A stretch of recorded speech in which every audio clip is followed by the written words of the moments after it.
శ్రీ గురుభ్యో నమః. హరి ఓం. శ్రీ మాణిక్యాంబా సమేత భీమేశ్వరాయ నమః.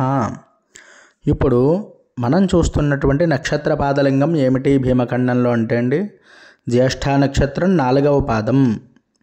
ఈ స్వామివారి పేరు పార్వతీ సమేత సోమేశ్వర స్వామివారు. ఇది ఎక్కడ ఉంది అంటే అండి, టేకి అనేటువంటి గ్రామం. ఈ టేకి అనేటువంటి గ్రామం ఎలా వెళ్ళాలి అంటే అండి, మనం ద్రాక్షారామ నుంచి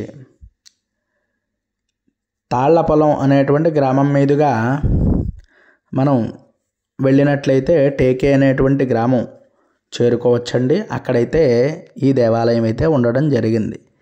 ఇక్కడ కూడా కణ్వ మహర్షి అనేటువంటి మహర్షి వారు చాలా అద్భుతమైనటువంటి ఘోరమైనటువంటి తపస్సు చేయడం జరిగింది. అంతేకాకుండా ఇక్కడికి వ్యాసుల వారు కూడా వచ్చి స్వామిని అర్చన మొదలైనటువంటి తపస్సు చేశారు.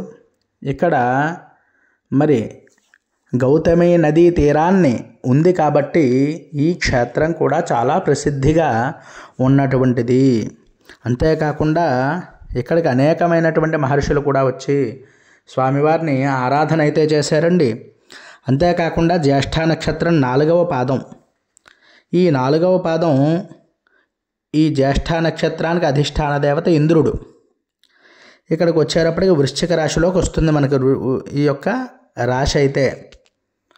ఈ వృశ్చిక రాశికి అధిపతి కుజుడు. కుజగ్రహ దోషాలు కూడా పోతాయి. అలాగే జ్యేష్ఠ నక్షత్రం వాళ్ళు 4వ పాదం వారు తప్పకుండా దర్శనం చేసుకోవలసినటువంటి లింగం.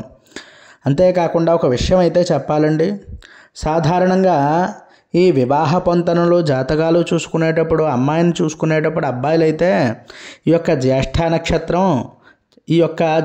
నక్షత్రం గల అమ్మాయిలను చేసుకున్నట్లయితే మనకన్నీ అనర్థాలే జరుగుతాయి అని చెప్పి చాలామంది అపోహలన్నీ పడుతూ ఉంటారు.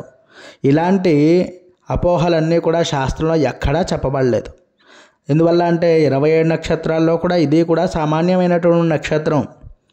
శాస్త్రం ఇలాంటి తప్పుడు మాటలైతే ఎప్పుడూ ఎక్కడా చెప్పలేదు. శాస్త్రం ఇలాంటి పిచ్చి మాటలు ఎప్పుడూ చెప్పదండి. ఇవన్నీ కూడా సంఘంలో జరుగుతున్నటువంటి అపోహలు మాత్రమే, అంతే తప్ప మనం పెట్టుకున్నవి తప్ప శాస్త్రాలైతే ఎప్పుడూ కూడా ఇలాంటి మాటలైతే చెప్పడం జరగలేదు. ఎందువల్ల అంటే మీరు ఒకటే ఆలోచించండి, ఓ జ్యేష్ఠ నక్షత్రం ఉంది, దోషపూరితమైనటువంటి నక్షత్రం.